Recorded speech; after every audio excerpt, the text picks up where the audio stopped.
The David Pakman Show at davidpakman.com. Welcome to the bonus show. Thanks for letting me hang out with you, David. Thanks so much for having me. It's always a pleasure to talk with the audience. Something that I think is worthwhile discussing. We talk about impeachment a lot. Nancy Pelosi, I'm very, very disappointed in Nancy Pelosi because where she was selling herself, and I do believe that she's probably one of the most astute political minds in Washington, D.C., without a doubt, she is. I think she's wrong on this impeachment thing. I think she's avoiding impeachment for political reasons, whereas sometimes you have to do the right thing, even if it's not politically expedient. Yes, but also there's a way that she can do it that would not cost them politically. But she's really firmly holding the line on not impeaching Donald Trump. I mean, more reports are coming out over and over again. I just read a report, and the reason I'm doing it in the bonus show and not on the regular show, because I saw it as I was recording the show. But the Washington Post is reporting that Representative Nadler has been asking Pelosi to let him launch an impeachment inquiry for weeks. But Pelosi suggested she wants Trump to face charges after leaving office rather than to be impeached by the House when the Senate would acquit him. You know, this reminds me of when you're a kid and you're in trouble and you try to say, you try to put something else out there bigger and say, let's focus on that. This big thing, like really lofty goal or something. It's kind of like, it's just a distraction. It's a chimera, right? It's something that, Donald Trump going to jail. Yeah, right. When did we prosecute any previous president for anything, for any war crimes, for anything? So she's put this chimera out there that is unrealistic, that's not going to happen, but it gives her the facade as though she's seriously going after Donald Trump. I want Donald Trump in jail. Meanwhile, she has the full capacity to impeach the president, but is not going to do so. Knowing full and damn well, ain't nobody going to send Donald Trump to jail. No sitting president is going to, no former president, rather, is going to be put in prison. So I'm really disappointed in her because right now she appears to be the reason impeachment proceedings have not begun. And remember the post today, the video today, of course we understand that the Senate is not going to find Donald Trump guilty. Of course we understand that. Let me adjust this mic real quick. Take this coat off. We know the Senate is not going to find Donald Trump guilty, but just on principle, shouldn't the Congress do their job? Shouldn't the House of Representatives do their job regardless of what the Senate does, especially when it's maintaining the checks and balances of our system? I asked the question, but the answer is yes. Congress should just do their job. They absolutely should do the House, Nancy Pelosi should do their job regardless of what Mitch McConnell and the Senate Republicans do. Number one. But number two, we've seen historically, I'm extremely frustrated with this because we've seen historically that even when the House of Representatives impeached Bill Clinton, the Senate did not find him guilty, and Republicans still won in 2000. With the help of the Supreme Court, yes, with the help of hanging chads and with the help of Jeb Bush in Florida, helping his brother win the state of Florida, yes, but Republicans still won. It was not a political blow so much so that they had no chance of winning and had to cheat in order to win. No, they cheat because they cheat. And it happened to help them out. But the impeachment did not inhibit or make their road more difficult.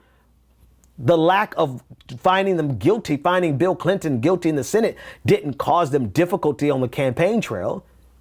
And the reason I pause, and this is so frustrating, is there's a reason that didn't happen. The reason that the impeachment trial finding Bill Clinton not guilty. The reason that was not a burden on Republicans in the election of 2000 was because of how Bill Clinton comported himself, how he carried himself. He was not going to go out like Donald Trump would and say, I've been vindicated and blah, blah, blah, blah, blah, and take a victory lap. He's not going to do that. He was never going to do that. And that's the difference between Clinton and Trump. That's the difference between impeaching Clinton and impeaching Trump.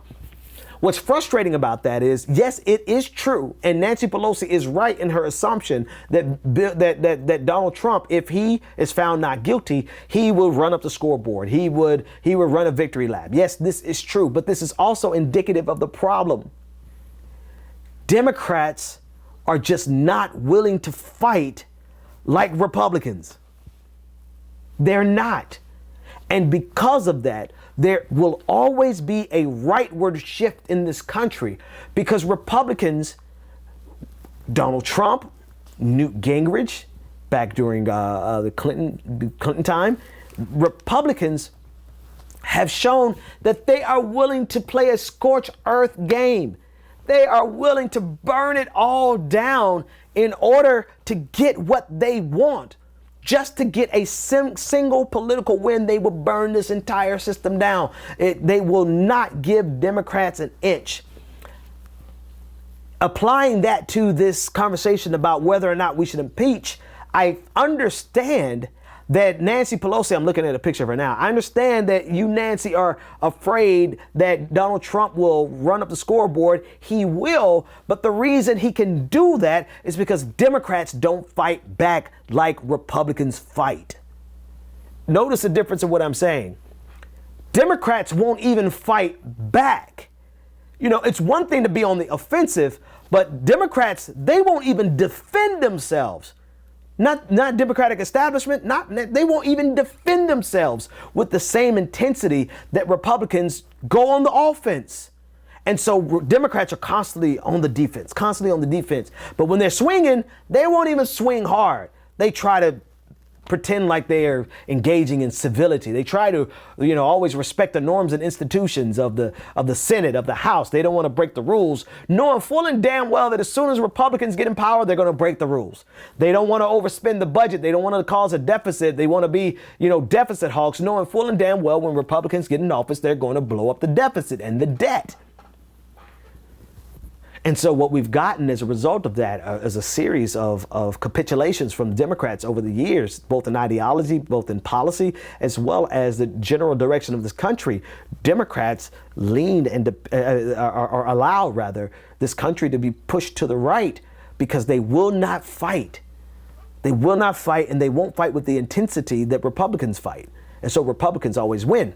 On the ideological battle, in terms of the national conversation, in terms of the discourse, they don't always win the White House. But what difference does it make? Because when you get in the White House and Barack Obama is more concerned with the deficit than he is programs to help the working class, then that's a win for conservatism. When Bill Clinton gets into the White House and he passes welfare reform, changing the face of our safety nets to something that's not even recognizable, that's a win for conservatism. And yet, and still, those policies are considered socialism. Anything a Democrat does is socialism.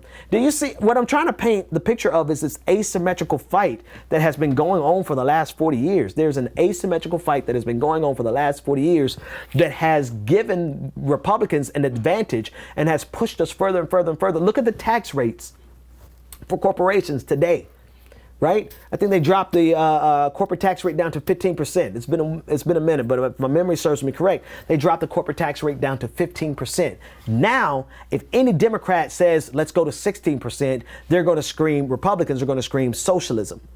And the Democrat generally is going to, backpedal. So, with this fight on impeachment, I get that they're afraid of Donald Trump and the way that he will fight back if he's not found guilty. But the House has a responsibility. And as we demonstrated, he has a litany of things that he's done that are impeachable offenses.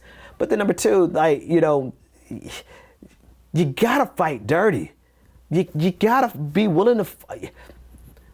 You cannot be I say this all the time, and I don't know when the last time I said it on this show, but you can't be reasonable with unreasonable people. You cannot be reasonable at unreasonable times. And in this conversation,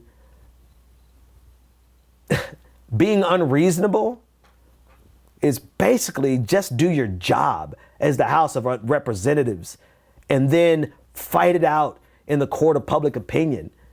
That's what I mean by being unreasonable. I'm not talking about milkshaking people like they're doing in the UK. I'm talking about simply doing your job. Nancy Pelosi. Anyway, I digress. Hey, it's almost the weekend. I hope all of you are having a great week.